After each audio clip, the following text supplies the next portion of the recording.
안녕하세요. 이호석의 여의도 스타들. 오늘은 삼성자산운용의 최창규 본부장님을 모셨습니다. 안녕하세요. 예, 안녕하세요. 네. 지난 시간에 그 강의에 대한 평가가 굉장히 좋았습니다. 아유, 다행입니다. 저도 재밌었다. 오래간만에 또 파생 강의를 하다 보니까 좀 중원무원 또 너무 썰이 좀 길지 않았나 생각을 좀 하고 있고요. 오늘은 약간 수준을 높여서 압축적으로 또 실전적으로 당장 써먹을 수 있는 것 중심으로 말씀을 드릴 거고요. 네네. 자, 오늘 여기 칠판을 보시면은 4가지 주제를 좀 준비를 했습니다. 첫 번째는 베이시스, 선물과 현물 간의 가격 차이를 베이시스라고 부르는데 이 베이시스 가지고 어떻게 시장 판단을 하는지 그거 간단하게 설명드릴 거고요. 그리고 선물을 하시는, 특히 파생상품을 하시는 분들은 항상 미결제 약정이라는 부분에 신경을 쓰셔야 되거든요. 그래서 미결제 약정, 베이시스를 통해서 어떻게 시장 방향성, 선물 방향성, 현물 방향성을 판단하는지를 첫 번째 토픽으로 잡았고요.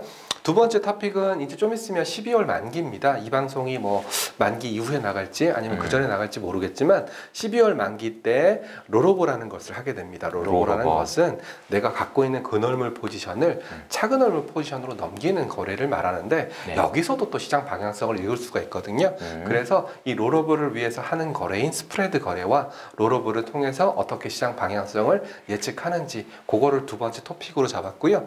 세 번째 토픽은 아마 뭐 모르시는 분들도 많을 건데 선물도 수급이라는 게 있습니다. 수급이라는 게 있고요. 또 선물만 애용해주는 투자자들이 또 있거든요. 그래서 투자자들별 동향을 통해서 어떻게 보실 수 있는지 어떻게 해석을 해야 되는지 이런 것도 말씀드릴 거고요. 네 번째는 이 파생상품, 특히 코스피백 선물을 이용해서 구성되어 있는 또 다른 금융상품들이 있거든요. 대표적인 게 레버리지 ETF 그리고 우리가 흔히 많이 투자했던 ELS 여기에도 코스피백 선물이나 옵션이 들어가 있거든요. 그래서 그런 놈들이 뭐가 있는지, 그래서 그런 걸 보실 때에는 어디까지 보셔야 되는지 그걸 네 번째 토픽으로 잡아봤습니다. 알겠습니다. 근데 제가 이렇게 딱 듣기에 이 4가지 주제를 만만치 않은데 다 설명하시려면 수준을 좀 높여야 될 것 같고 보시는 분들도 약간 좀 긴장을 하시고 모르는 내용이 있으시면 돌려보시더라도 오늘 이 4가지 주제는 너무 중요하니까 좀 잘 따라오셨으면 좋겠습니다. 뭐 모르시는 분들은 그 코덱스 ETF를 사신 후에 저한테 인증해서 메일을 보내시면 제가 또 개인 과외를 해드릴 테니까 알겠습니다. 자, 시작하도록 하겠습니다. 지난 시간에는 한국 파생상품의 역사 그리고 어떻게 해서 한국 파생상품이 잘 됐는지 그리고 또 혹여나 음모론을 떠들으시는 분들이 많이 있었지 않습니까? 장만 빠지면 이거 선물 매도하는 세력들 때문에 빠졌다.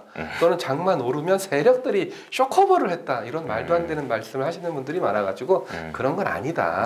파생상품이 양방향 매매가 가능하지만 워낙 사이즈가 커졌기 때문에 예를 들어서 내가 원하는 대로 그 원하는 그 지수대로 맞춰 놓기 위해서는 거의 조 단위의 돈이 필요하거든요. 그리고 또 한국 거래소가 눈뜬 장님은 아니죠.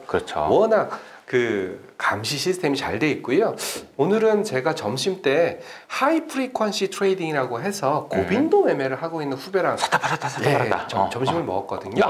그래서 걔가 이제 거래소에서 전화를 많이 받는데요. 하도 고빈도 매매를 하다 보니까 너 뭐 하는 놈이냐? 주문을 확 들어갔다가 주문을 확 취소해버리면은 시세에 영향을 줄 수 있다라고 해서 거래소에서 전화가 온대요. 그 정도로 우리나라의 감시 시스템이 잘 돼 있기 때문에 어떤 목적으로 예를 들어서 내가 콜옵션을 이만큼 사놓고 그럼 콜옵션을 샀으니까 장이 올라야지 수익이 나지 않습니까? 그럼 장을 올리기 위해서 뭐 선물을 샀다든지 아니면 현물을 대거 매수한다든지 이런 행위를 할 때에는 다 걸리게 돼 있어요. 그렇기 때문에 혹여나 누가 나가서 뭐 음모론 또는 뭐 얘 때문에 장이 빠졌다, 뭐 선물 세력들 때문에 장이 빠졌다라는 얘기를 한다면 제가 반드시 말씀드릴게요. 이거는 그 사람이 몰라서 그냥 지어낸 얘기다. 이렇게 해석을 하시면 되고요. 그분들이 이 방송을 들으셨으면 좋겠지만 아무튼 그분들은 어쨌든 이런 방송은 안 들으시겠죠? 안 들으세요. 왜냐하면 그분들은 자신들이 파생상품에 대한 지식이 많다라고 생각하기 때문에 절대 안 들을 거니까 제가 가감없이 말씀을 드리도록 하겠습니다. 알겠습니다. 자, 첫 번째 시간은 복귀하는 시간입니다. 이론가. 이론가 계산하는 방법에 대해서 다시 한번 말씀드릴 거고요. 네. 제가 오늘 강의는 가급적이면 코스피 200 선물을 중심으로 말씀을 드릴 거예요. 알겠습니다. 왜냐하면 가장 거래가 많이 되는 상품이면서 관련된 금융상품도 가장 많은 선물이기 때문에 네. 제가 코스피 200 중심으로 말씀드릴 거고요. 간혹 가다가 유튜브 방송을 보시면 최창규라는 사람이 나와가지고 뭐 코스피 200 정기 변경을 떠들고 어떤 종목이 들어가요, 어떤 종목이 빠져요, 신규 상장된 종목이 언제 특례로 들어가요, 이런 걸 떠드는 방송을 보신 분들이 계실 거예요. 네. 그 이유가 뭐냐면 제가 이제 방금 말씀드린 것처럼 이 코스피 200 선물을 네. 공부하기 위해서는 이 코스피 200 지수에 대한 메솔로지나 종목 변경 이런 걸 꼼꼼히 챙겨야 되거든요. 네, 그걸 하다 보니까 부산물로 그런 방송까지 하게 된 거니까 얘가 정체가 뭐냐 이렇게 의심 안 하시면 좋을 것 같습니다. 알겠습니다. 네. 네. 자, 이론가는 현물 가격에다가 제가 이제 말씀드린 내용이 조금 기억나실 분이 있을 텐데 현물 가격에다가 뭔가를 더하고 뺐죠? 네, 맞습니다. 역시 머리가 좋으십니다. 뭘 더했나요? 금리를 더했죠? 예, 왜 금리를 더했냐면은 네. 선물이라는 것은 여기서는 선물의 이론가입니다. 선물의 이론적인 가격은 을 계산하기 위해서는 네, 맞습니다. 현물 가격에다 금리를 더하게 되는데요. 금리를 더한 이유는 뭐냐면 선물은 그 증거금이라는 제도를 쓰고 있습니다. 무슨 말이냐면 내가 100만 원어치 주식을 살 때 100만 원이 다 있어야 되지 않습니까? 네. 근데 내가 100만 원어치 주식을 살 때 10만 원만 갖고 100만 원어치 살 수 있으면 그걸 무슨 거래라고 하냐면 일종의 뭐 분양권 또는 FX 마진 뭐 이런 이름을 붙이는데 내가 10%의 돈으로 10만 원의 돈으로 100만 원을 컨트롤할 수 있으면 그만큼 지렛대 효과가 발생하는 거니까 레버리지라고 부르는 거죠. 네. 바로 선물은 증거금이라는 제도를 채용하고 있기 때문에 본질적으로 레버리지를 허용하는 상품입니다. 네. 그래서 선물 시장을 죽이고 싶을 때는 증거금리를 올리면 되는 거고 돈 더 내놔. 마치 우리가 지준율 갖고 통화 정책을 그렇죠. 쓰는 것처럼 선물 시장을 좀 과열됐다. 나는 좀 개인 투자들이 들어와서 돈을 안 잃었으면 좋겠다. 그러면 가장 간단한 방법은 증거금을 올리면 돼요. 네. 아니다. 누구나 들어와라. 그러면 증거금을 낮추면 돼요. 참고로 옛날에 한참 유행했던 FX 마진 거래나 네. 최근에 CFD라고 부르는 거래들이 이 증거금이 굉장히 낮았죠. FX 마진 거래는 증거금이 2%인가 밖에 안 됐었어요. 그러면 레버리지가 몇 배죠? 50배? 50배죠. 그러니까 한국 사람들이 환장하는 거죠. 50배, 네, 50배 레버리지. 그러니까 그거는 이제 그 변동성이 작았기 때문에 그 정도 허용해뒀다고도 볼 수 있지 않을까? 그럴 수 있죠. 아니, FX 마진이라는 것은 통화 간의 가격 차이만 갖고 거래를 하는 거다 보니까 평상시라면 원달러 환율이라든지 이런 게 좀 안정적이지 않습니까? 그쵸. 매크로 국면도 좋고 그렇지만 항상 우리는 이런 평화 국면이 끝나면 굉장히 시장 쇼크가 오지 않습니까? 네. 그럴 때 죽는 거죠. 그렇죠. 네. 네. 그래서 결국은 10% 또는 11%의 증거금만 허용했다는 얘기는 나머지 금액을 가지고 은행에 맡겨놔라. 네, 은행에 맡겨놓고 만기까지 이자를 받아라. 그래서 금리를 더해주는 거고요. 대신에 선물 가지고 있으면은 현물 가지고 있을 때에 비해서 돈이 안 드니까. 그렇죠. 그 남는 돈을 은행에 넣어놓는다면 이만큼의 금리를 받을 수 있으니 이론가는 현물가보다 이만큼은 더 높아야 된다라는 개념으로 금리가 더해준다. 그래서 항상 이론가는 현물 가격에다 금리를 더해주니까 선물이 있고 현물이 있다면 이게 비싼 게 정상적인 상황입니다. 선물이 비싸야 된다. 왜냐? 금리를 더해주니까. 그렇죠. 뭐 가끔 가다가 마이너스 금리 가지도 않냐? 그러면 더 싸야 되지 않냐? 저도 그건 잘 모르겠습니다. 경험을 안 해봤기 때문에. 우리나라는 마이너스 금리가 없었죠. 네. 독일 같은 경우에는 어떻게 됐을까? 잠깐 상상을 해보는데 잘 모르겠습니다. 경험을 안 해봤기 때문에. 그래서 항상 선물이 현물보다 비싸다 머릿속에 넣어두시면 되고요. 이 상황을 전문 용어로는 뭐라고 부르죠? 컨탱고라고 부르죠. 자, 반대의 상황도 있을 수 있습니다. 뭐 금리가 마이너스 간다든지 아니면 제가 이따가 뭘 말씀드릴 거냐면 수급을 말씀드릴 거거든요. 선물 시장도 수급이 있습니다. 선물 시장도 수급이 있거든요. 그렇기 때문에 어떤 수급? 나 선물 장 빠질 것 같아. 내일 진짜 급락할 것 같아. 그러면 선물을 매도 때리는 놈들이 엄청 늘어나겠죠. 그렇죠. 그럴 경우에는 선물 가격이 현물 가격보다 낮은 경우도 발생할 수 있겠죠. 그걸 갖고 우리는 뭐라고 부르냐? 백워데이션이라고 부르죠. 자, 단 한 가지 예외 사항을 말씀드렸었죠. 자, 선물을 갖고 있으면 그냥 금리만큼 플러스를 보지만 현물을 갖고 있으면 연말에 뭘 받죠? 배당을 받죠. 그래서 연말에는 또는 3, 6, 9, 12에는 배당을 빼줘야 되겠죠. 야, 너 선물 가지고 있으면 배당 못 받잖아. 배당만큼은 빼줘야지. 그렇죠, 이론적으로. 그렇죠. 그래서 이제 이런 거는 어떨 때 조심하셔야 되냐면 지금 제가 말씀드리고 있는 상품은 코스피 200이라는 200개 종목으로 구성된 바스켓 선물이기 때문에 네. 배당 수익률이 뭐 예를 들어서 어떤 종목이 배당을 서프라이즈 늘렸다고 해서 코스피 200 전체의 배당 수익률에 영향을 크게 주진 않겠죠. 그쵸. 물론 삼성전자가 특별 배당을 해버리면 굉장히 배당이 크게 흔들리겠지만 작년 말에 좀 그 이슈가 있었죠. 작년 말에 그랬었죠. 그렇지만 뭐 코스피 200개 종목으로 구성된 지수에서는 어떤 아주 뭐 조그마한 종목이 배당을 크게 늘린다고 해도 흔들리지 않기 때문에 배당 리스크가 적은 편이지만 지금 제가 무슨 선물 말씀드렸냐면 코스피의 선물 말씀드렸지만 개별 주식 선물이라는 게 있습니다. 아하. 개별 주식도 다 선물이 있는 거죠? 네, 있습니다. 제가 몇 개 종목에 대해서 선물 상품이 지금 나왔는지 정확하게 기억은 못하고 있지만 웬만한 종목들은 다 개별 주식 선물이 있습니다. 이 개별 주식 선물을 매매할 때는 반드시 배당을 체크하셔야 됩니다. 왜냐하면 얘는 이 한 종목으로 구성된 선물이다 보니까 얘가 배당 정책을 크게 가져가느냐 또는 작게 가져가느냐에 따라서 이론가가 크게 많이 흔들릴 수 있죠. 오케이, 알겠습니다. 특히 어떤 종목이 가장 애를 먹였냐면 예, IT 종목들. 얘들이 현금은 되게 많아요. 현금은 되게 많은데 또 배당에는 굉장히 인색하거든요.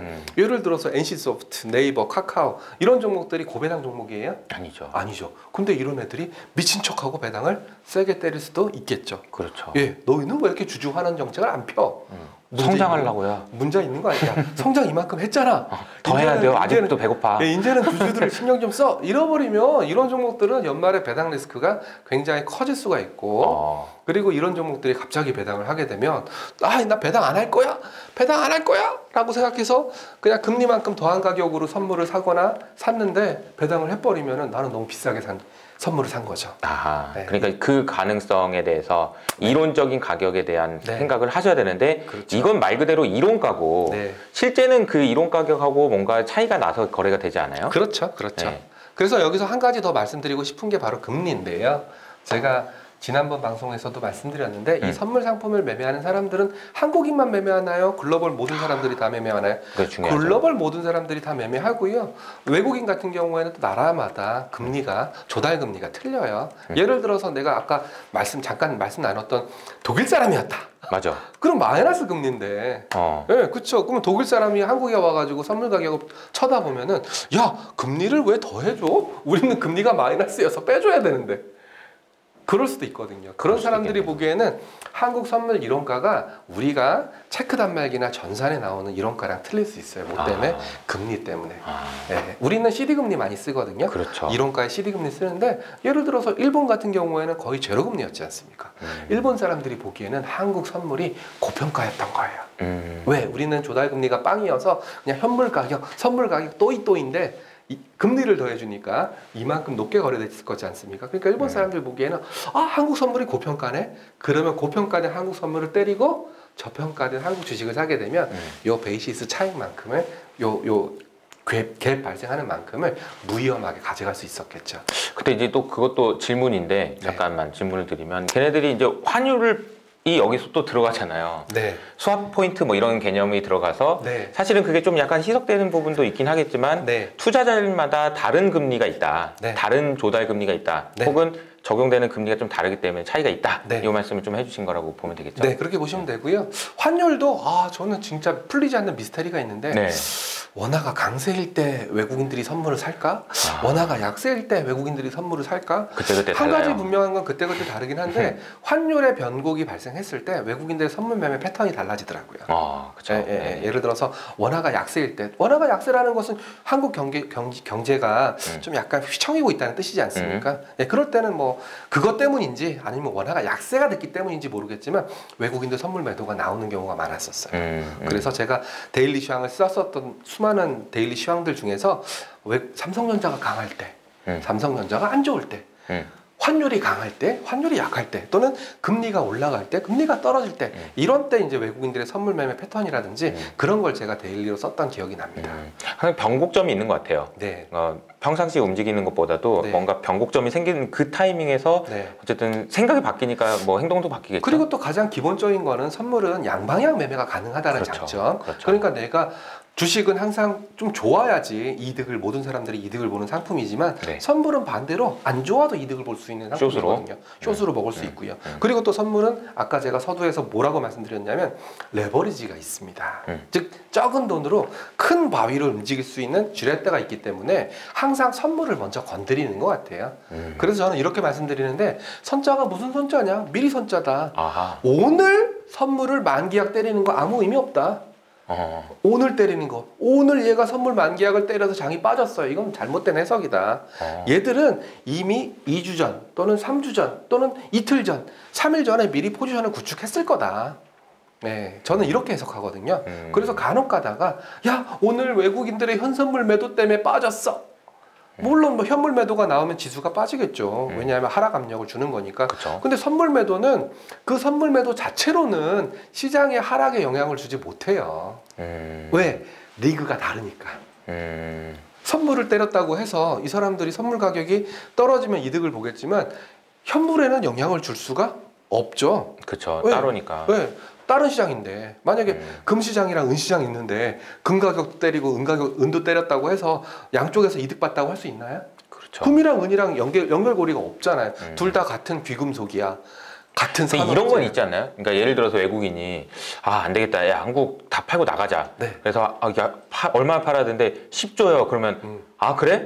그럼 일단 선물부터 때려. 10조. 그게 정답이에요. 이게 이제 그리고 나서 이제 네. 주식은 선물을 사면서 네. 주식을 이제 주식 팔면 너무 비용이 한꺼번에 많이 드니까. 맞아요. 그게 가장 스탠다드한 저의 해석법이에요. 외국인들은 10조를 팔 거다. 그러면 제일 먼저 풋옵션을 사지 않을까? 아, 그렇죠. 네, 제일 적은 비용으로 네. 빨리 그런 포지션을 취할 수 있는 거는 근데 그거니까. 이제 풋옵션을 산다는 말을 듣고 잘 모르시는 분들은 거봐 투기적이야 라고 생각할 수 있는데 장이 빠진다면 무엇보다 뭐가 커지죠? 변동성이 커지죠. 그렇죠. 그러니까 변동성을 먼저 해치를 해야 돼요.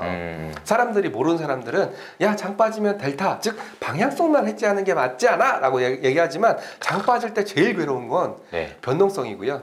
그쵸, 변동성이라는 것은 장이 올라가거나 떨어지는 속도를 말하는 거거든요. 그렇죠, 그렇죠. 우리는 솔직히 저도 뭐 매매 많이 해봤지만 장이 빠지고 그냥 스테디하게 조금 이렇게 빠지는 건 두렵지 않아요. 두렵지 않아. 대응할 수 있으니까. 그렇죠, 그렇죠. 대응할 수 있잖아. 장 빠지네. 시장 안 좋은가 보다. 그러면 인버스 ETF나 좀 사볼까? 이렇게 할 수 있지만 제일 겁나는 것은 자고 일어났더니 급락하는 거. 자고 일어났더니 급등하는 거. 맞아요. 이런 게 제일 무섭거든요. 네. 그래서 옵션을 먼저 풋옵션을 먼저 사주는 거고요. 그 다음에 말씀하신 대로 10조를 팔아야 되니까 아까 레버리지 제가 몇 프로라 그랬죠? 한 10% 정도라고 그랬죠? 네네. 그럼 한 1조만 선물 매도 쳐놓으면 그냥 10조 매도한 거랑 거의 또이또이가 되거든요. 그 다음부터 현물을 조지는 거죠. 네. 그러면서 이제 선물은 조금씩 사고. 네. 예를 들어 현물을 내가 10분의 1 팔았어. 그러면 선물을 한 10분의 1만큼 사서 커버하고. 네. 그래서 이제 뭘 많이 봐야 된다라고 말씀드리냐면 여기 적어놓은 것처럼 베이시스. 네. 왜냐하면 선물을 먼저 조질 거니까. 네네. 현물은 가만히 있는데 선물을 먼저 조져버리니까 선물 가격은 항상 현물 가격보다 위에 있는 게 정상이지만 얘부터 매도 압력이 발생하니까 이게 점점 줄어들겠네. 네, 그러니까 베이시스가 좁혀드는 현상이 일어나는 거죠. 그래서 베이시스를 먼저 봐라 이렇게 말씀을 드린 거고요. 두 번째로는 내가 먼저 매도를 쳐놨어요. 매도를 쳐놨을 때 우리는 이 매도를 뭐라고 얘기하냐면 신규 매도. 신규 매도. 네네. 왜냐하면 양방향 매매가 가능하기 때문에 이 매도가 아무것도 없는 상태에서 매도를 먼저 친 건지 아니면 내가 매수를 들고 있는 상태에서 이 매수 포지션을 꺾어버리려면 매도를 쳐야 되지 않습니까? 그 매도인지. 그러니까 제가 예를 들어서 그럴 일은 없겠지만 선물을 10조를 매도를 쳤는데 매도를 했는데 너 왜 매도하냐 그러니까 내가 원래 10조만큼 들고 있어가지고 그거 가지고 있는 거 판 거예요. 그러면은 가지고 있는 거 판 거고 생차로 아무것도 없는 사람이 선물을 10조를 매도한다. 이거는 신규 매도라는 거죠. 그건 두 개를 구분을 해야지 이 미결제라는 개념을 이해하실 수가 있습니다. 맞습니다. 미결제. 그러면 결국은 결제되지 않고 남은 포지션을 얘기하는 건데요. 미결제 악정이 증가하는 경우는 이제 증가라고 증가라고 적을게요. 네, 증가 플러스는 증가입니다. 증가하는 경우는 이제 신규 포지션 설정할 때, 신규로 뭔가를 할 때, 사던지 팔던지. 예. 그리고 마이너스 감소할 때는 청산할 때. 네네네. 예. 청산할 때 감소한다. 이것만 좀 기억하시면 되고요. 자, 여기서 우리가 그렇게 이 강의 시간에서 알고 싶어하는 방향성과 관련이 있는 그 미결제약적의 움직임은 신규 때 방향성과 관련이 있을까요? 아니면 청산 때 방향성이랑 관련이 있을까요? 아무래도 청산보다는 신규가 맞습니다. 신규. 네. 그래서 미결제약정이 증가하는 게 선물 시장에서는 큰 명곡, 바로미터가 되는 경우가 많습니다. 예를 들어 새로운 놈이 들어왔구나. 그렇죠, 이런 거죠. 그렇죠. 장이 빠지면서 미결제약정이 늘어난다. 이거 무슨 뭐 누가 왔네. 네. 새로운 돈들이. 네. 그리고 장이 올라가면서 미결제약정이 올라간다. 이럴 때는 신규 포지션들이 많이 들어왔구나. 그러면서 장을 끌어당기는구나. 그러면서 한 가지 더 보셔야 될 게 미결제약정이 늘어난다. 장이 오른다. 베이시스가 벌어진다. 네. 베이시스가 벌어진다는 말의 의미는 현물 가격은 가만히 있는데 누가 미친 듯이 선물을 사주면서 선물이 더 올라가는 경우를 말하는 거겠죠. 그렇죠. 이게 가장 이상적인 상승의 완성이 되는 거죠. 그러면 거꾸로 얘기하면 베이시스가 좁혀진다 혹은 백오데이션이 됐다. 그리고 미결제약정이 늘어났다. 그리고 장이 빠진다. 이래버리면 강력한 숏이 들어왔다라는 얘기겠죠. 그러니까 이제 아까 우리가 세력 얘기하면서 마치 그런 사람이 들어왔다고 해서 반드시 주가가 빠지거나 그런 건 아니지만 이게 제가 이제 막 10조, 20조 이렇게 말씀드린 이유는 뭐냐면 외국인들 중에는 그렇게 큰 규모의 주식을 움직여야 되는 이유들이 있는 투자자들이 있는데 그렇죠. 그런 그 의사결정을 했을 때 바로 하기 어렵기 때문에 선물에서 먼저 신호가 올 가능성이 높다. 그런 옵션이든. 그렇죠. 그래서 근데 그거를 미결제를 보면은 힌트를 찾을 수 있다 이런 거죠. 근데 미결제약정의 변화가 거의 없는 상태에서 장이 크게 움직인다든지 아니면 특정 그 투자자, 뭐 외국인 같은 투자자가 굉장히 매수를 많이 했는데도 불구하고 미결제약정의 변화가 거의 없다라든지 이러면은 저희 쪽에서는 이거는 큰 의미가 아닙니다. 들어왔던 애가 나가는 거지. 그리고 다시 얘가 또 거래를 하지 않겠지. 이런 거죠. 물론 청산하면서 미결제약정이 훅 빠지는 것도 의미가 있을 수 있는 게 아까 제가 뭐라고 가정했냐면 장이 쫙 오르면서 미결제약정이 쫙 늘었어요. 네. 장이 쫙 오르면서 그리고 베이시스도 쫙 좋아졌어요. 그런 상태에서 미결제약정이 확 감소하고 뭐 외국인들의 매도가 나왔다든지 그러면 먹고 빠져나갔구나. 그렇죠. 이렇게도 해석할 수 물론 빠져나갔다고 해서 그 종목이 끝인가요? 그런 건 아니죠. 제가 만약에 10,000원에 사가지고 20,000원에 그 종목을 털고 나갔어요. 끝이에요, 그 종목은? 그렇다고 해서 주가가 빠지는 건 아니죠. 빠지는 건 아니고 그냥 나는 먹을 만큼 먹었어. 배가 불러. 그리고 사람들마다 목표하는 기대치가 다르기 때문에 뭐 그거는 어떤 의미로도 해석할 수 있어서 미결제약정의 감소라든지 이런 것들은 뭐 좀 해석하기 나름인 것 같아요.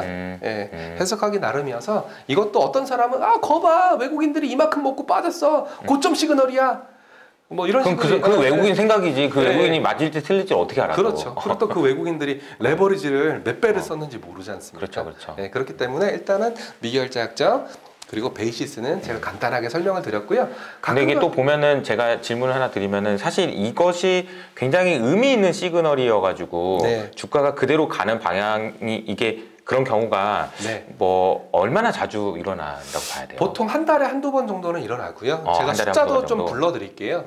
뭐 미결제약정의 레벨 뭐 이런 것들도 좀 알고 계시면 좋은데 마치 택시의 기본 요금처럼 만약에 제가 나 택시 요금 5,000원 나왔어 졸라 많이 나왔지 라고 한다면은 택시 기본 요금이 1,000원인 시대에서는 5,000원이면 되게 많이 나왔겠지만 요즘처럼 뭐 3,800원 이런 시대에서는 5,000원 나왔으면 얼마 가까운 데 갔네 라고 얘기할 수 있기 때문에 항상 머릿속에 기억하셔야 될 레벨들이 있어요. 그래서 그 레벨이 뭐냐면 일단 미결제약정의 레벨은 한 20만 계약 정도 돼요. 20만 계약. 20만 계약 정도 되기 때문에 20만 계약에서 한 30만 계약까지 왔다. 그러면은 굉장히 신규 포지션을 잡고 있는 애들이 많구나 그렇게 생각하시면 되고요.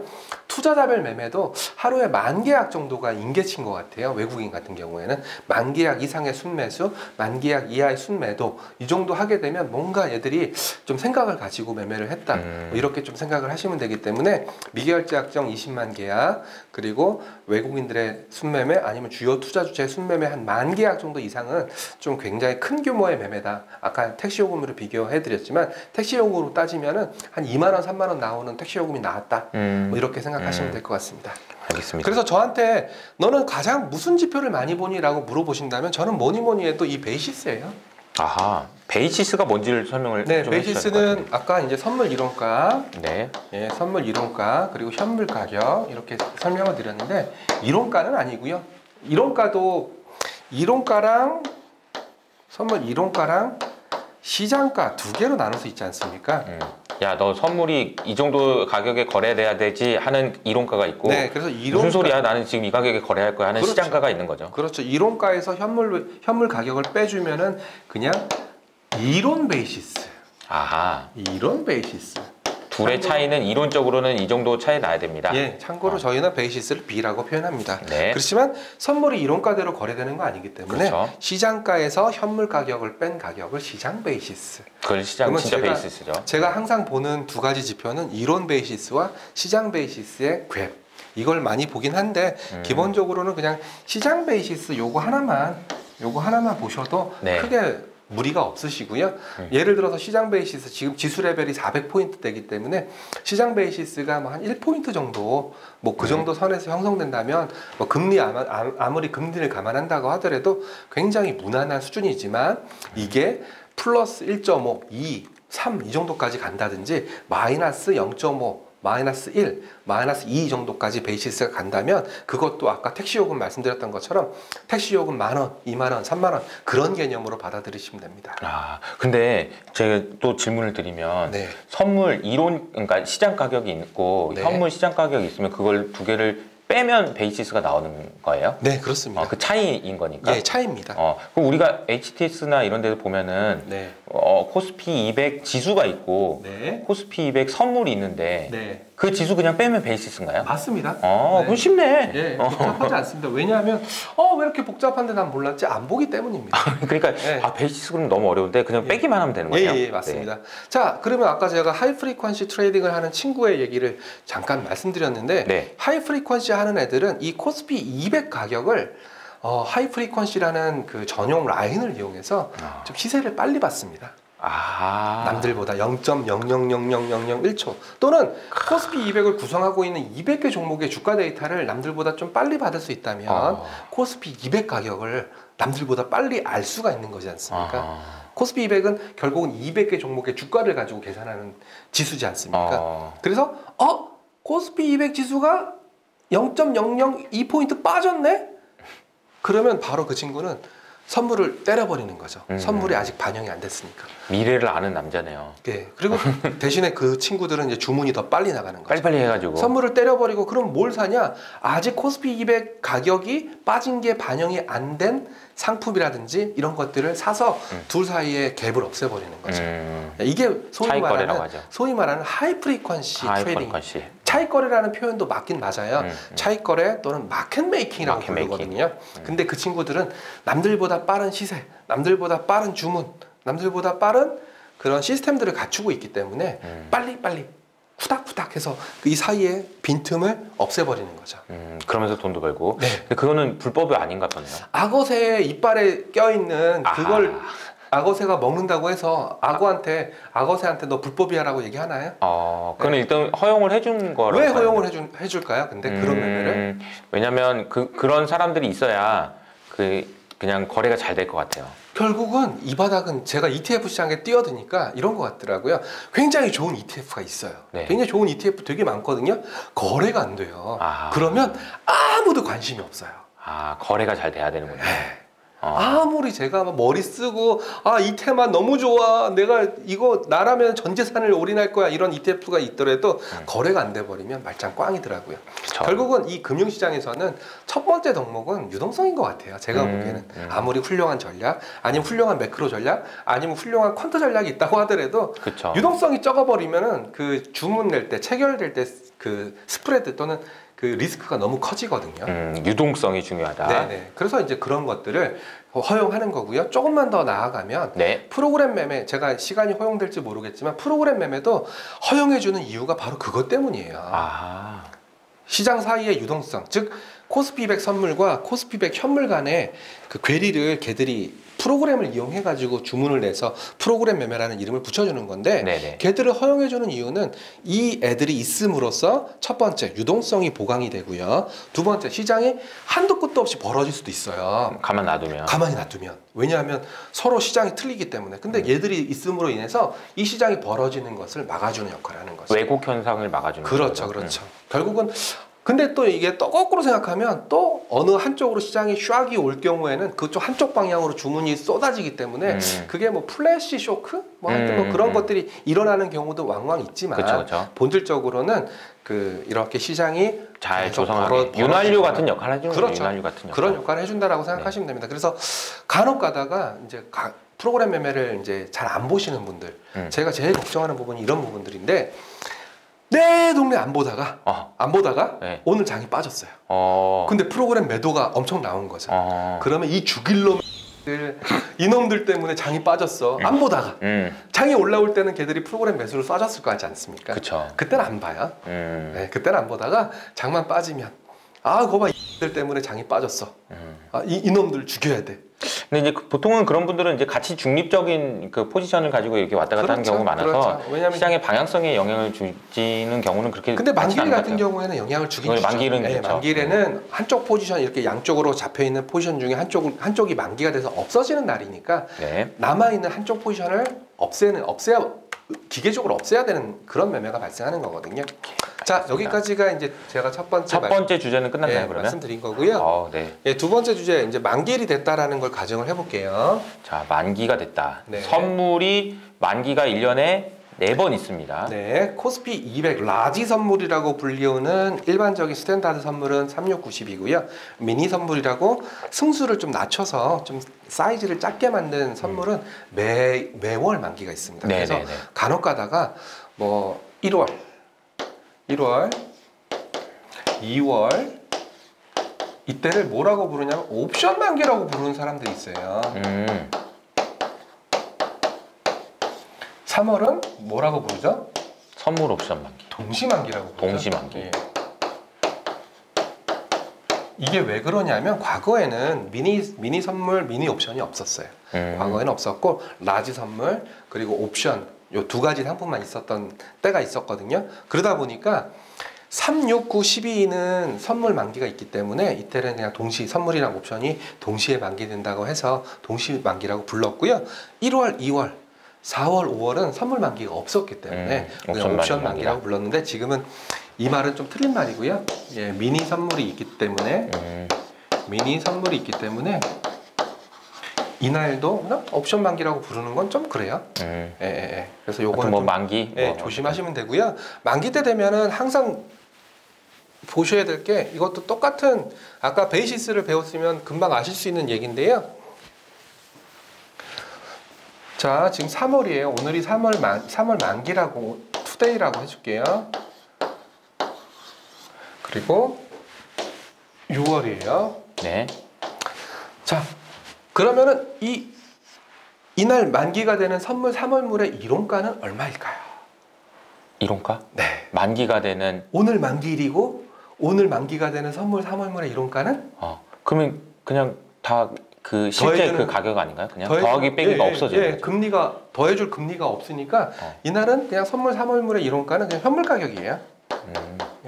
더하기 빼기가 할 게 없어. 네네. 배당이 없다. 선물을 가지고 있으나 현물을 가지고 있으나 만기니까 똑같아. 참고로 만기 날이 되면은 뭘로 정산해 주냐? 선물 시장이랑 현물 시장은 다 따로 논다 그랬지 않습니까?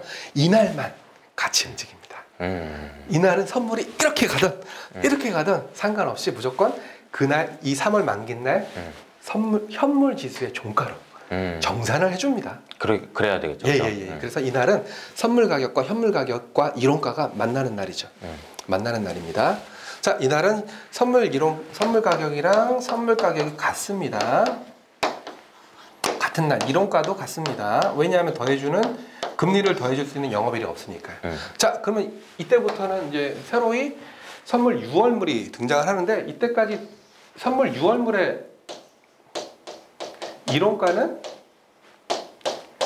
아까 제가 금리를 더해준다고 했었고 3월부터 6월까지니까 중간 배당? 금리 일단 뭐 배당은 생각하지 마시고요. 금리인데 몇 개월에 해당되는 금리죠? 3개월 동안 3개월에 해당되는 금리만큼 이론가가 형성되겠죠. 네네. 금리를 그냥 우리가 계산 편의상 그냥 4%라고 잡을게요. 그럼 3개월이니까 1% 정도니까 3월물과 6월물 간의 가격 차이는 얼마만큼? 1%만큼. 요게 바로 스프레드예요. 1%만큼 요 가격 괴리가 발생하는 요 값을 스프레드라고 불러요. 근데 한 가지 중요한 점은 이 1%가 항상 고정돼 있을까요? 이것도 수급이 있을까요?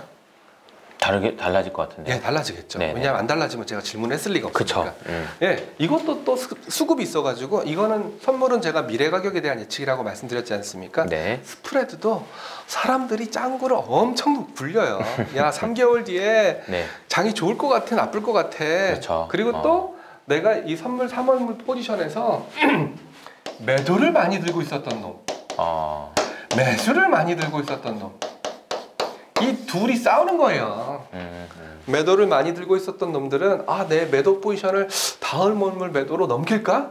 아니야, 장 좋을 것 같아. 좀 접고 가자. 아니야, 매수 더 가. 더 갈 것 같아. 시장은 더 가. 6월물이 되더라도 시장은 더 갈 것 같아. 내 롤오버를 다음 월물 6월물로 넘기자. 이런 놈들도 막 싸우거든요. 그러니까 이제 3월에 만기가 되는 선물을 들고 있는 사람 입장에서는 만기가 되면 이 선물이 쓸모가 없어지니까 이거를 계속 이 현재 상황을 유지하기 위해서는 6월물, 6월 만기가 되는 그러니까 원월물이라고 하죠. 바꿔줘야 된다는 얘기를 하고 있는 거고 그 두 개의 차이를 우리는 지금 스프레드라고 얘기하고 있는 거예요. 이 스프레드만 거래되는 시장이 또 따로 있어요. 그래서 잘 모르시는 분들은 이 스프레드가 그냥 두 개의 월물 간의 가격 차이 정도가 스프레드라고 생각하시는데 스프레드 매매라는 게 따로 있고요. 스프레드 매수를 하게 되면 이거 너무 맨날 헷갈려요. 이거. 스프레드 매수를 하게 되면 매수를 한다는 말은 매수 롤오버를 한다는 말이거든요. 내 3월물 매수 포지션을 6월물 매수 포지션으로 넘기겠다는 뜻입니다. 그러니까 스프레드 매수 주문을 딱 넣게 되면은 3월물은 매도 주문이 나가고요. 있던 걸 없애고. 그리고 6월물은 매수 주문이 들어가게 됩니다. 이 두 가지 주문이 한 방에 일어나요. 그러면 스프레드 거래를 한 거다라고 볼 수 있는 매수한 거다. 이거 뭐 복잡하게 스프레드 거래 3월물 때리고 6월물 사면 되잖아 이렇게 말씀하시는 분들도 있어요. 맞는 말씀이신데 스프레드 거래를 하는 놈은 포지션이 많은 사람일까요? 조금 있는 사람일까요? 많은 사람이죠. 많은 사람 입장에서는 제가 아까 유동성 얘기하면서 가장 무서운 게 뭐라 그랬죠? 체결 리스크. 안 될 때. 체결이 안 돼 버리면 얘는 죽는 거예요. 왜냐하면 레버리지가 워낙 크니까. 그런 사람들이 스프레드 거래를 하는 거고 이 스프레드 거래를 봐야 되는 이유가 뭐냐면은 매도가 맞냐 매수가 맞냐 이런 걸 볼 때도 있지만 이 스프레드 거래를 하는 투자 주체가 굉장히 큰 포지션을 들고 있는 거물이라는 거죠. 잔챙이들은 스프레드 주문을 하지 않아요. 잔챙이들은 그냥 선물 3월물 매도하고 선물 6월물 매수하면 돼요. 그때 봐서 이제 바꾸는 거잖아요. 이게 지금 3월 만기인 선물을 6월 만기인 선물로 바꾸기 위해서 이걸 팔고 이걸 사고 이렇게 된다는 거잖아요. 그죠? 그리고 또 이 스프레드 거래를 이용하는 놈들은 거물이라는 거죠. 거물이다. 내가 포지션을 너무 많이 들고 있으니까 일일이 다 청산하고 일일이 다 사면서 발생하는 체결 리스크를 줄이기 위해서 이 스프레드 거래를 이용하는 거고 결국은 뭘 보셔야 되냐? 첫 번째, 스프레드 가격이 이렇게 올라가냐? 아니면 두 개의 차이가 커지냐? 이렇게 내려가냐? 아니면 줄어드냐? 두 개의 차이가 커진다는 말의 의미는 선물 6월물의 가격이 이론가보다 비싸게 거래된다는 거예요. 6월께 바꾸려고 그랬는데 이렇게 비싸죠, 점점 이런 거죠. 마치 이제 계속 이제 6월물을 비싸게 주고 사야 되는 이런 현상이 발생한다는 거고 비싸게 주고 사야 된다는 말의 의미가 뭐죠? 비싸도 산다는 얘기니까. 그렇죠, 비싸도 산다는 얘기니까 미래에 대해서 좋게 본다. 뭐 미래라는 표현을 써서 너무 죄송하긴 한데 그냥 한두 달 한두 달 어차피 선물 매매하시는 분들이 장기 투자하지 않거든요. 한두 달 정도에 대해서 긍정적인 포지션을 가지려고 하는 사람들이 늘어났다는 얘기고 이렇게 쭉 빠진다는 얘기는 야 선물 6월물 그냥 똥값이야 이거 이거는 가치 없어. 그러니까 미래의 가격에 대해서 부정적으로 본다는 얘기겠죠. 야, 조서가 빨리 3월물, 6월물로 바꿔 그랬는데 보니까 계속 6월물이 더 싸지고 있어. 네. 그럼 천천히 바꾸지 뭐. 네, 그렇게 되는 거죠. 그만큼 이제 미래 가격에 대해서 부정적인 전망이 늘어나고 있다는 뜻이고요. 두 번째는 스프레드 거래 하시는 분들은 큰 손이다. 네. 그러면 이호송님이 스프레드 매수를 100개 약했습니다. 의미 있을까요? 없을까요? 없죠. 없어요. 근데 김탕님이 스프레드 매수 10,000개 약했습니다. 김탕님이 여기서 왜 나옵니까? 네, 김탕님이 10,000개 약했습니다. 이러면은 김탕님은 그래도 이 바닥에 큰 손이시니까 큰 손이 매수를 로버, 즉 선물 3월물 매수를 선물 6월물 매수로 많이 옮겼구나. 그만큼 시장에 대해서 긍정적으로 볼 수 있구나. 또 한 가지 의미가 뭐냐면은요. 스프레드 거래를 통해서 감춰진 포지션을 볼 수가 있는 거예요. 왜냐하면 내가 만기약을 꽁꽁 숨겨놨어요. 꽁꽁 숨겨놨는데 오늘이 만기일이에요. 그럼 저 어떻게 바꿔야지. 해요? 바꿔야 되니까 어쩔 수 없이 내 패를 노출할 수밖에 없어요. 그러니까 그 전에 그러니까 만기가 오늘이면 2, 3일 전에 바꿀래 아니면 그때 바꿀래 그거 가지고도 이제 막 고민이 많잖아요. 그렇죠. 근데 보통 이제 선물이라는 것은 막판까지 패를 봐야 되기 때문에 그쵸. 마지막 마지막에 날, 만기일 전날 그때 자신의 패를 공개해. 특히 우리는 누구의 패를 공개하길 제일 좋아하냐면 외국인 이놈들이 어떻게 들고 있었나. 그렇죠. 그러니까 저는 이제 만기 날마다 이거 빙산의 일각이에요. 지금 우리가 보여주고 있는 것들은요. 이거는 그냥 현상일 뿐이에요. 감춰진 이놈들이 진짜 포지션이에요. 이걸 볼 수 있는 것들이 바로 이 스프레드 거래예요. 라고 설명을 하고 있습니다. 그래서 스프레드 거래 만기 날 되면은 외국인들이 매수로버를 몇 개 했습니다. 매도로버를 몇 개 했습니다. 이런 것들을 증권사에 계시는 파생상품 담당하시는 애널리스트 분들이 친절하게 알려줄 거예요. 그래서 항상 외국인들의 매수 롤오버 또는 외국인들의 매도 롤오버 그리고 규모까지 기억을 하고 계시면 굉장히 좋죠. 알겠습니다. 네, 여기까지가 스프레드와 롤오버입니다. 그러니까 베이시스, 스프레드 이렇게 얘기했는데 베이시스라는 거는 이론적인 가격과 실제 가격과의 차이. 스프레드는 지금 만기가 되는 거하고 미래의 만기가 되는 것의 선물 가격의 차이. 맞습니다. 되는 거죠. 네, 그래서 월물간 가격 차이가 스프레드고요. 현재 시점에 현물과 선물 간의 가격 차이가 베이시스다. 현물과 선물과 차이. 예, 그게 베이시스다. 여기까지 이해하시면 되고 제가 의미는 계속 설명을 드렸어요. 결국은 내 패를 까볼 수 있는 유일한 날이 만기일이다. 뭘 통해서? 스프레드 거래를 통해서. 스프레드 거래는 누가 한다? 큰 손들이 한다. 외국인들이 한다. 중요한 내용이고요. 자, 외국인 얘기를 했으니까 조금 더 말씀드릴게요. 외국인, 이놈들은 누구인가? 현물 외국인들은 여러 가지 성격이 있죠. 아마 이어서 그 매니지스트님께서는 제일 잘 아실 텐데 롱온리도 있을 수 있고 헤지 펀드도 있을 수 있고 그리고 뭐 정말 쪼톰하게 단타만 치는 외국인들도 있을 수 있고 굉장히 다양한 현물 시장에는 하이 프리퀀시도 있고 하이 프리퀀시도 있고 다양한 외국인들이 있겠지만 선물 외국인들은 저는 이렇게 생각해요. 저만의 정의이기 때문에 교과서에는 안 나옵니다. 저는 보험이라고 생각해요. 보험? 예. 외국인들 입장에서 선물을 매매하는 외국인들 입장에서는 이 선물 파생 상품이 어떤 의미에서 보험이라고 생각하고 있고요. 왜 보험이냐면 일단은 현물이 메인이에요. 무조건. 현물이 메인이고 선물이나 옵션, ELS, ETF는 반찬이라고 생각하시면 돼요. 제가 밥을 맛있게 먹기 위해서 주식을 맛있게 먹기 위해서는 반찬을 먹듯이 밥을 먹으면서 발생할 수 있는 리스크를 이 파생 상품을 통해서 해지하는 거죠. 자, 어떤 리스크냐? 첫 번째 리스크는 이건 제가 내린 결론인데 아까 우리 환율 얘기했지 않습니까? 환율. 결국은 한국이 이머징 마켓에 있기 때문에 뭔가 리스크 해지가 필요한 거예요. 이머징 마켓, 한국 같은 이머징 마켓은 괜찮지 않아요? 라고 장담하실 수 있겠지만 이머징 마켓에는 쿠웨이트도 있어요. 사우디도 있어요. 좀 빨리 신흥국으로 선진국으로 갔으면 좋겠어요. 남아공도 있어요. 이런 나라들이 이머징 마켓이거든요. 이런 나라들 우리가 마음 놓고 주식 내 전 재산을 풀배팅 할 수 있을까요? 풀배팅 하기 힘들 거예요. 왜? 사우디에서 갑자기 반정이 일어난다든지 쿠웨이트에서 왕자의 난이 일어난다든지 그럼 어떡할 거예요? 아니면 쿠데타가 일어났다든지 그러면 뭔가 우리가 내가 투자한 돈을 안전하게 뺄 수 있는 그런 무언가가 필요하겠죠. 이게 첫 번째 이유고요. 두 번째 이유는 이거는 제 개인적인 정의인데 지정학적 리스크인 것 같아요. 제가 파주에서 군 생활을 했는데 사람들이 야, 파주면은 굉장히 뭐 군세가 편하게 했네. 너 정말 꿀 빨았다라고 말씀하시는 분들이 많은데요. 파주가 경기도 최전방이에요. 네, 사람들이 헷갈리시는데 파주 위에 저기 개성 있고요. 네, 최전방이에요, 최전방. 네네. 그만큼 서울이라는 동네는 전쟁이 일어나거나 물론 그런 일이 일어나면 안 되겠지만 가깝죠. 네, 외국인들 입장에서 보기에는 야, 서울에 있는 한국증권거래소가 만약에 미사일을 맞아가지고 날아가면 내 돈 어떻게 찾지? 그런 고민들 한번 해보시지 않을까요? 한국에 대해 잘 모르는 외국인들이라면. 그래서 이 지정학적 리스크가 외국인들의 선물 해지 본능을 자극하는 것 같고요. 이거는 비슷한 사례로 대만을 꼽을 수가 있어요. 그래서 항상 외국인들의 선물 포지션은 숏이었어요. 숏이다. 네. 매도였어요, 매도. 매도 우위다. 네.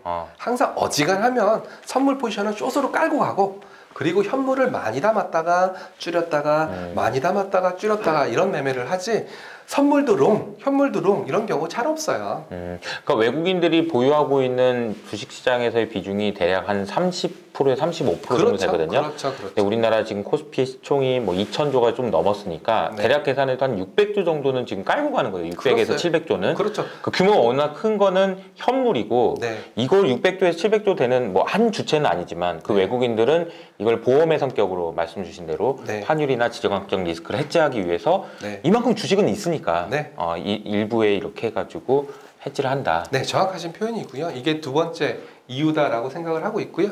세 번째 이유가 최근에 뜨고 있는데요. ELS예요. ELS. 네, ELS라는 것은 Equity Linked Security. 그래서 어떤 일정한 페이오프를 그려놓고 이 정도 페이오프, 요 정도에서는 요 정도에서 지수가 멈추면은 뭐 한 5% 주고. 근데 요 지수를 벗어나게 되면 이때부터 손실이 발생하는 네 책임이다. 예, 손실이 발생하는 이런 구조를 많이 짜놓기 때문에 이것도 일종의 뭐, 그리고 뭐 여기서 뭐 끝나버리면 뭐 한 10% 준다든지 20% 준다든지 이런 식으로 구성이 되어 있는 상품들이 ELS의 대표적인 것들이고요. 이런 것들은 주로 이제 기초자산이 대표 지수들이에요. 코스피 200, 유로스탁스 50, HSCI, 니케이 225 뭐 이런 지수들로 구성되어 있기 때문에 선물을 이용해서 이 구조를 해지하거든요. 과거에는 그 각 증권사들이 이 ELS를 자체 운영했어요. 자체적으로. 네. 자체적으로. 그래서 우리 작년 3월달에 난리 났었잖아요. 네.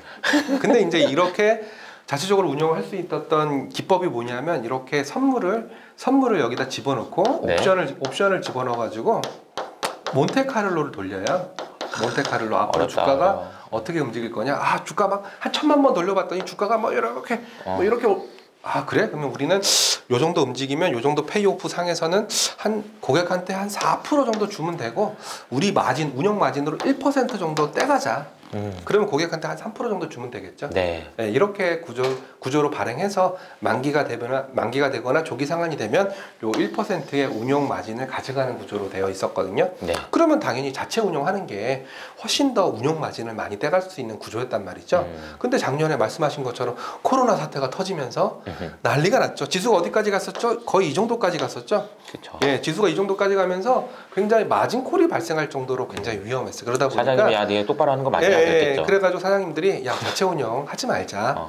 그러면 자체 운영을 하지 않는다는 말의 의미는 누군가가 이 운용을 대신해 준다는 얘기겠죠. 그렇죠. 그걸 외국인들이 해준 거예요. 이걸 백투백이라고 부르거든요. 실제로 작년 3월 이후로 많아졌어요? 네, 많아졌어요. 그렇구나. 국내에서는 자체 운영을 줄이면서 외국계 증권사들한테 백투백 상품만 떼갖고 와서 팔아버리고 운영은 외국인들이 하고. 근데 이런 상품들은 대부분 다 상승형 상품이다 보니까 외국인들의 선물 매수가 늘어나기 시작한 거예요. 그러네요. 네네네. 그래서 제가 처음에 외국인들은 숏이야! 라고 강력하게 외쳤지만 최근에는 이 패러다임이 좀 바뀌었어요. 약간 뉴트럴까지 왔어요. 물론 글로벌 경기가 좋았기 때문에 뭐 한국은 뭐 그렇게 좋진 않았지만 그래도 코로나 이후에 글로벌 경기가 살아났잖아요. 그렇죠. 그러면서 선물 숏에 대한 니즈가 줄었을 수도 있겠지만 그리고 이런 ELS라든지 구조와 상품에 대한 해지 수요가 외국인 창구를 통해서 이루어지면서 최근에 외국인들의 숏 포지션은 상당히 많이 사라졌어요. 원래는 한국에 있는 증권사들이 하던 일을 외국인들한테 아웃소싱을 맡기면서 약간 외국인들의 수급을 해석함에 있어서 변화가 좀 발생됐다. 네. 이렇게 이해하시면 그렇게 될 것 같습니다. 생각하시면 되고 이거는 언제든지 바뀔 수 있는 거예요. 이런 내용들, 이런 내용들은 언제든 바뀔 수 있어요. 그렇죠. 자, 이머징 마켓에 리스크가 없다. 아유, 이머징 마켓 너무 좋아. 너무 경기도 좋고. 그러면은 뭐 숏에 대한 니즈가 사라질 수도 있고. 또는 삼성전자 경기가 너무 좋아. 삼성전자가 코스피 주가 전망이 좋아. 30% 정도 차지하고 있거든요. 즉 무슨 말이냐면 외국인들 입장에서는 삼성전자만 좋으면 선물 롱해도 돼요. 삼성전자만 나쁘면 선물 숏해도 돼요. 아니면은 이머징 마켓에 있으니까 같은 이머징 마켓인 뭐 남아공이나 뭐 브라질 이런 나라들이 좀 위태위태하다. 네. 그러면 한국 선물을 깔 수도 있는 거예요. 그렇죠. 왜냐하면 이머징 마켓 지수 내에서 한국 비중이 13% 정도 되거든요. 예, 그러니까 뭐 이머징 마켓에서 문제가 발생했다. 환율에서 문제가 발생했다. 이거 같은 말이거든요. 예, 그런 것 때문에 외국인들의 선물 매매를 자극할 가능성이 높다. 그리고 ELS가 미친 듯이 잘 팔린다. 한국에서. 뭐 지금은 뭐 고난도 금융 상품 때문에 ELS 시장이 좀 많이 죽긴 했지만 미친 듯이 많이 팔린다. 그럼 외국인들의 선물 포지션이 늘어날 수도 있다. 뭐 그런 것들 염두에 두시면 되고 외국인들을 제외한 나머지 투자 주체는 뭐 금융 투자 정도만 보시면 돼요. 금융 투자. 금융 투자가 아까 말씀드렸던 뭐 마켓 메이킹, LP, 차익 거래 뭐 이런 것들을 수행하는 투자 주체다 보니까 금융 투자의 매매를 보실 필요가 있는데 만긴 날 이거는 그냥 공식처럼 외우시면 돼요. 만긴 날 또는 만기 전날 금융 투자의 뭐 미니 선물이에요. 미니 선물. 미니 선물을 뭐 플러스 뭐 한 1만 계약, 1만 계약 정도 뭐 한 1만 계약 정도 미니 선물을 매수했고 예를 들어 현물을 금융투자 현물을 뭐 한 2천억 정도 매도했다. 제가 어림짐작으로 잡은 거기 때문에 이게 다 일치하진 않겠지만 이러면은 일종의 어떤 포지션이죠? 차익거래 포지션이거든요. 주식을 매수하고 이거는 미니 선물을 매도했다고 할게요. 매도. 네, 선물을 팔고 매도. 현물을 샀다. 그리고 현물을 매수. 그럼 결국은 이 미니 선물이라고 예를 들어 놓은 이유는 뭐냐면 LP 업무를 행함에 있어서 유동성을 제공하는 미니 선물 분들이죠. LP 업무를 행함에 있어서 지금은 미니 옵션까지 내려갔겠네요. LP 업무를 행함에 있어서 해지 목적으로 매매하는 현물에 대해서는 거래세가 없거든요. 거래세가 없기 때문에 미니 선물이나 미니 옵션으로 이렇게 반대 방향 포지션을 잡고 있다. 오늘이 만긴 날이다. 그러면 이거는 만기니까 없어지겠죠. 네. 없어지겠죠. 뭐만 남죠?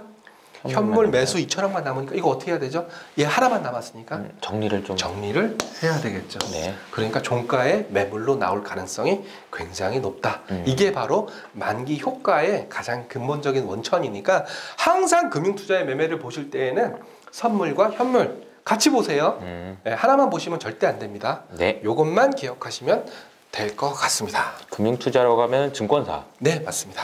그리고 뭐 한 가지 더 말씀드리면 우정사업본부라는 애들이 있어요. 우정사업본부라는 애들이 있고 아까 제가 차익거래를 말씀드릴 때 유용한 기능도 있다고 말씀드렸지 않습니까? 네. 시장의 유동성을 풍부해주는. 그래서 우정사업본부의 차익거래에 대해서는 증권매매, 주식매매 거래세가 면제예요.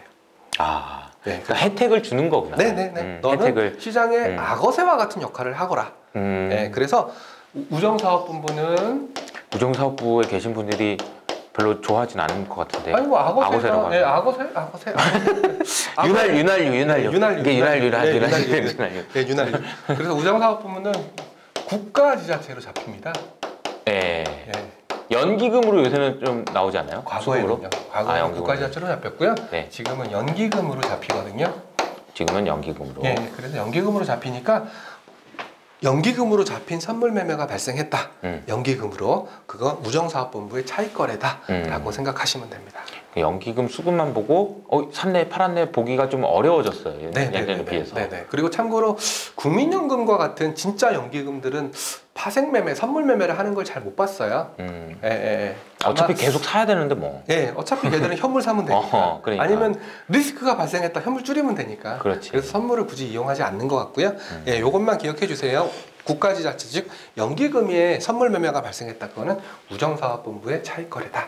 몇 가지만 생각하시면 될 것 같습니다. 그러니까 우정사업본부한테는 왜 그렇게 뭐 세금도 안 내게 해줘요? 뭐 좀 그렇다라고 생각하실 수 있지만 그런 일들을 함으로써 유동성을 공급해주고 그리고 또 유동성을 공급하는 행위 자체가 리스크가 커요. 그쵸. 왜냐하면 내가 선물 매도를 먼저 해놨는데 현물이 갑자기 막 올라가 버리면 제가 따라 사버리면 손실이 날 수도 있거든요.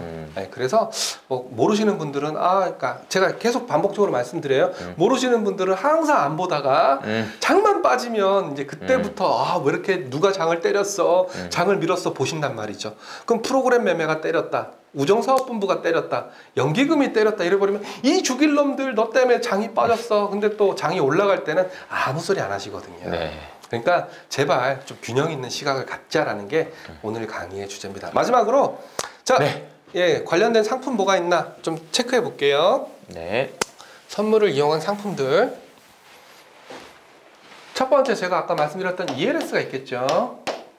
에쿼티 링크드 시큐리티. ELS에는 선물을 이용해서 그 델타 해칭 또는 볼 트레이딩을 하면서 원하는 쿠폰 구간, 수익 구간을 만들어주는 역할을 하기 때문에 ELS가 선물 매매에 많이 쓰이고요. 네. 두 번째는 파생형 ETF.